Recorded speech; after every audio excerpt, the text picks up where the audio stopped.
Hey folks, how's it going? We're checking out more Porridge. Hopefully you guys had a fantastic day. Last episode, I felt like it wasn't as strong as the first episode, but it was still cool to see that he actually is really good at what he said he's good at, getting his way, essentially. He went through the whole gambling thing. He was actually able to play people around him, and he still ended up in his own cell in the end. Because at first, I wasn't sure if he was actually really good at, convincing people to do stuff, you know? I was kind of thinking he was, because he was able to kind of hand, the guard his plate and all that, while the guard was saying, you're not going to manipulate me and all this. I'm, in position of authority, and I can't just give you things. I can't remember exactly what the guard was saying, but he still was able to kind of sneak his trans stuff over to him, walk away. He was also able to kind of milk a little bit of information out of the doctor. Then he was also able to kind of convince the warden that he was into tropical fish and all that. But in the end, he still didn't end up with his own cell. He still ended up cleaning up animal slop and all that. In the previous episode, he showed he wasn't all talk, man. He got his own cell. He played old boy. He was a narc the entire time, and things are starting to go in his favor, you know. Was set up to all the gambling and all that good stuff. So I'm looking forward to this episode. As I said, the previous episode wasn't as strong as the first episode, but we're just getting into the series, only 2 episodes in. And I mentioned this before, whenever I'm just getting into a show, I don't expect every episode to be a banger. It's just that the first episode seemed to have a lot of jokes back to back to back. He was very witty the entire time. Almost every 2 to 3 minutes it felt like there was a joke. And the previous episode just felt a bit more slow pace, and there were jokes I missed, so that's on me, because there were some jokes I didn't get, because he did mention a few people I didn't know he was talking about, and then he mentioned a few things I didn't know he was talking about as well, so it just wasn't as funny to me. But overall, I still enjoy the story in the previous episode, and I enjoy seeing him actually get his own cell and play old boy who was a narc and all that good stuff. So yeah, looking forward to this one. Let's just go ahead and jump into it. We'll talk about it more at the end.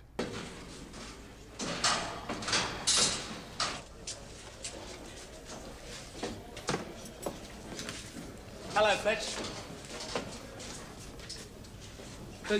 You was expecting me. They informed you. They informed me, yeah. Only temporary, they said. You're too right, it's only temporary, Godbar. Single cell, this is by right, it's mine. But it's not my fault. No, I'm just saying.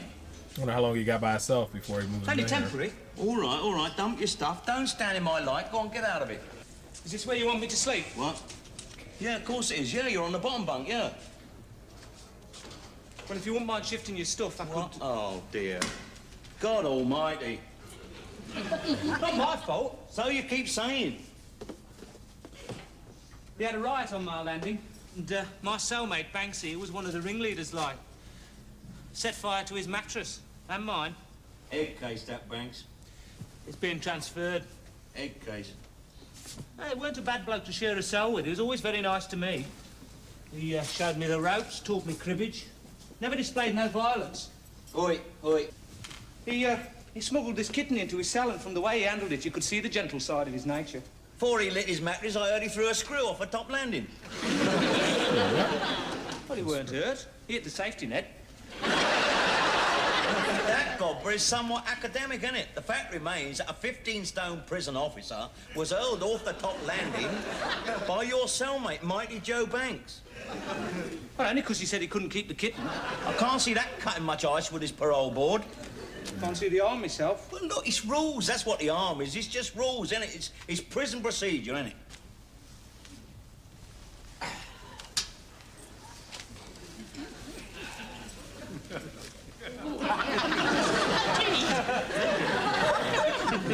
I've got some grey darning thread. You know what? I've got some grey darning thread if you want that all sewed up. Oh, yeah. Tom. I don't want to do it for you. Your standards don't include sweaty feet, I notice. You say so, Fletch. That's what you got to tell yourself. Just having a quiet night in, see? Trouble is, I've got 698 quiet nights in to go. Less than some. Do you think she'll wait? What? Do you think she'll wait? Who? Denise, my fiancée. Oh, Denise, your fiancée, yeah. Oh, dear. Just I say dunno. yeah, man. I shouldn't think she'll wait in for 698 nights. Well, she's my fiancée. I know, but when she promised to love you forever, she didn't know she was going to be deprived of you in here for 2 years, did she? I can't sleep at night through thinking about her. And you don't want to start any of that. Don't start any of that. All them thoughts, you've got to give them carnal thoughts. It's no good lying there thinking and twitching about what you're not going to get, no. Carnal thoughts, give them the big E, see? Big elbow. Less you think about women, the better. God, blimey, look at her. Oh no.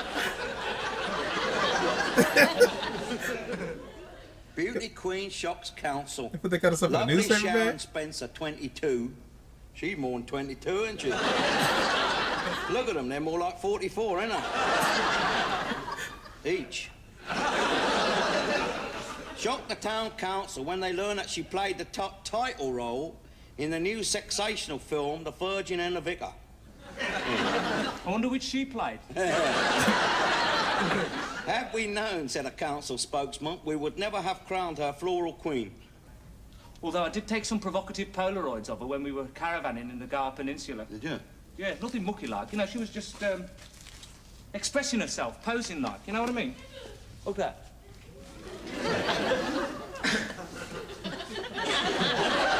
Oh no. Hey, watch it, son. What will the neighbours think, eh? Oh, they looking through hard. Sorry, Fletcher. Oh, it's all right as far as I'm concerned, mate. They all know which side my bread's buttered. No, I'm not worried about it. It's you I'm worried about, you know. A young boy like you, a growing lad, can come to harm, you know. Oh, yeah. I mean, half the fairies around here would go into a frenzy if I saw you doing that, you know. Well, I'm engaged to Denise. Well, that means naff all of them, doesn't it, eh? I mean, they're all engaged to each other, aren't they? No, I mean, Denise is a thing of the past, isn't she? She's just a photograph under your pillow, just a letter in your top pocket, right? Just a warm tingle in your loins. And me what? In your loins. What are loins? Oh no. Your crotch, bro. Well, look, you know, when you're lying there in the middle of the night, thinking of Denise, right? And you're thinking of all the lovely times you've had together, yeah? Don't you get a little warm tingle? Yeah. Well, where you get it, that's your loins. That was great. That's a good explanation. I thought they were me. There are lots of names for them. No. She's a very physical girl, is Denise. Yeah. Learning, ain't you? Little victories. Yeah. Yeah, I told me that. Let's get some kip, shall we? Hey, Fletcher, What? do you know what I've found useful since I've been inside? What have you found useful, Copper? Well, I've started doing something that I haven't done since I was a kiddie. You doing some masturbating? I found it helps. Do you know what I do?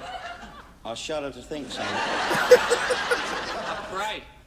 Oh, you pray? Yeah, I've started saying my prayers. God preserve us. That's what I keep asking him.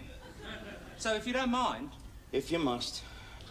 dear God, thank you for getting me through another day.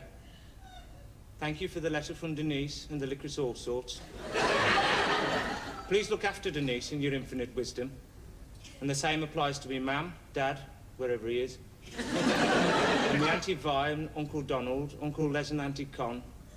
And my Auntie Rita in Newport Pagnell. Sissy and Stu. You say the whole family, And all bro. the lads in the darts team at the Bell and Dragon. And Norman. And Frida and her husband who emigrated to Melbourne. Yeah. Is this a prayer or a dedication on the Jimmy Young show? And please, God, look after Fletcher and forgive him for being such a bad-tempered, cantankerous old git. Oh no. But when my son there went on the first day he went there, he didn't want for nothing. Rugby boots, blazer, cap, scarf, the lot. Now, he wouldn't have had them if his father had just been a struggling clerk, would he now, eh? No. Reason he had them was because his father had just robbed a school outfit. This is out of control. What would your son think if he knew the truth? Huh? This is Boys great. think that's why the blazer's a bit big.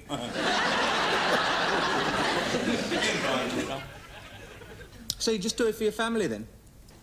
Did I? Found it very moving, even though it woke me up. Only thing is, my old lady's called Isabel. This is Who's Gloria. Gloria? You may well ask. You sure it was Gloria? Positive. Gloria. Gloria? Oh, yeah, there was a Gloria. Of course there was a Gloria. Yeah, of course there was once. Well, lots of times, actually. Yeah. Was that before you met your Isabel? Sentimentalist at heart. You are. But I can see that underneath that gruff, unpleasant exterior, there's a kind man with feelings. Oh, bloody hell! Oh no, dude! You even a needle yet? Is that my darling needle? I'll scream for you, Gobber. I swear I'll scream for you. What's going on here, then? Did you assault this man, Godber? No, he sat on me darling needle. Is that true, Fletcher? Now, Forth, can't you see I'm in agony? Why don't you get a move on? Why don't you go home and see who's been sleeping with your old lady while you've been on night duty? Ha, ha, ha. No. Oh, that is original, Fletcher. I've been having that for the last 7 years. So she and all. Oh no. We could go out tonight if you like. With them dancers? Yeah, definitely, yeah. Or I could ring up Miss Sharon Spencer there, couldn't I? She's bound to have a big friend, ain't she, eh? We could go up west again, eh? Do all the nightclubs. It's discos now. Oh, is it? Well, as you prefer, yeah. Anyhow, give it a thought, right? Yeah, well, I'll see how I feel like. That's it, yeah. Still, on the other hand, Fletch, Yeah? well, if we don't want to go out, we could always have another quiet night in. Right. Right.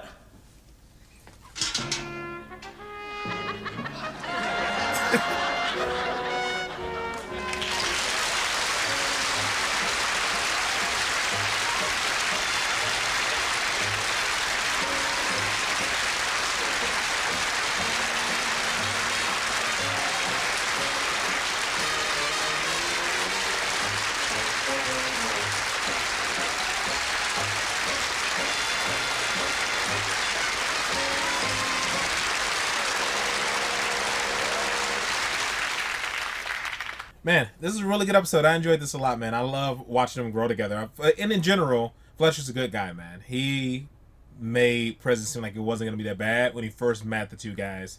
And I'm still learning the names. I think his name is Lenny. And I forget the other guy who takes forever for things to process in his head. But you know it's this kid's first time in prison, and he's like, you know, he's a comfort. He lets him know like how to handle things. He shows him like, you know, the steps and stuff he could take. He lets him know that like cigarettes are important currency, just don't give them away. And he also teaches him harsh lessons when he does it, when he just gives away cigarettes and stuff like that. I don't know what I want to say. He's like a mentor, I guess is the best way I can put it. And like he said, by helping him get through the night and show him how you could and give him tips and tricks and stuff like that on how to get through prison, how to get through a tough night, and show him that dreams are an escape, man. It's like one of the best times to actually enjoy your life, like try to dream about pleasant things, because there's no locked doors and all that. I don't know, Fletcher's just a really good guy. He's a really good character, and I really like this episode, man. There are like these really nice moments between both of them. Is even though he was getting frustrated by him, like with the needle and all that jazz, you can still see that he understand where the kid is coming from, because I'm pretty sure it was very hard for Fletcher the first time he was in prison, so he understands how difficult it can be, and he's really helping this kid through it, man. I just think it's fantastic, and there's these really nice moments between them. It's cool that this kid isn't trying to, like, you know, play that tough role, like I'm a tough guy, I don't need help and stuff like that. That he's showing that this is hard. I miss Denise, I miss going out to parties, I miss, you know, being able to just come and go when I please, all those things, and it's definitely tough. And Fletcher makes things not seem so hard. Having somebody who's funny, just a laugh, all that stuff makes things a bit easier. Fletcher is a funny dude, man. I don't know, he's a great character, man. He's fantastic. And I definitely look forward to seeing more, and I look forward to seeing him grow more with the other characters in the show, man. This is a really good episode. It was heartwarming as well, without putting on too much cheese. You know, and I've said it before, when it comes to romances or anything, when there's too much cheese, it just gets too heavy to me. But I do like really nice moments between people that are just done really well. And I feel like it was really done well, and it grew together really well in the cell. And even though he felt like he was being a burden being placed into Fletcher's cell, I'm hoping that Fletcher is okay with him being there. I hope Fletcher's down with him being there now, because he sees that he respects his space, that he understands the trade system. He didn't just ask for toothpaste. He was like, hey man, can you give me a little bit? I can give you one of these, like, I forgot what they're called, the licorice things and stuff. He's not just, he's going to earn his keep. He understands that, like, you know, things are few and far in between, and it's easy. Like, it's a barter system for everything. Even though you're friends, he's not taking that friendship thing for granted. And I don't know. I like how everything works in the show. I like the friendships, how things are growing. And I like that Fletch has put on this mentorship like role in this thing. He understands that it's hard for this kid, and he's helping him through it. So this is a really good episode. So the first episode was fantastic, introducing all the characters, and it was like a joke back to back to back to back. I feel like the pacing was really, really strong. The second episode was a little bit slower, but that's fine. It is what it is. I still enjoy the story and stuff. We got to see like Fletch get his own sale. We got to actually see him like do the whole gambling thing and see things kind of work out for him, and see that he's not just full of crap, because things that seem to work out for him in the first episode like they did with the other two characters. And now we got to actually see him be not just this cantankerous guy like he said, but actually show that he has a heart and he understands where this kid's coming from, that he has kids at home, that he has a family, and he's been through it too, and that you can't let the prison system beat you down. You got to kind of hold on to, you know, who you are and stuff. And it was good. This is a really good episode, and I enjoyed this a ton. I thought this was a fantastic, funny episode, heartwarming episode, and just got to see more of Fletcher's character. I got to see more of, I believe it's Lenny's character. I thought it was great. All right, folks, that is it. That is all for this one. Hopefully you guys are happy, safe, and healthy. I'll see you in the next one. Later.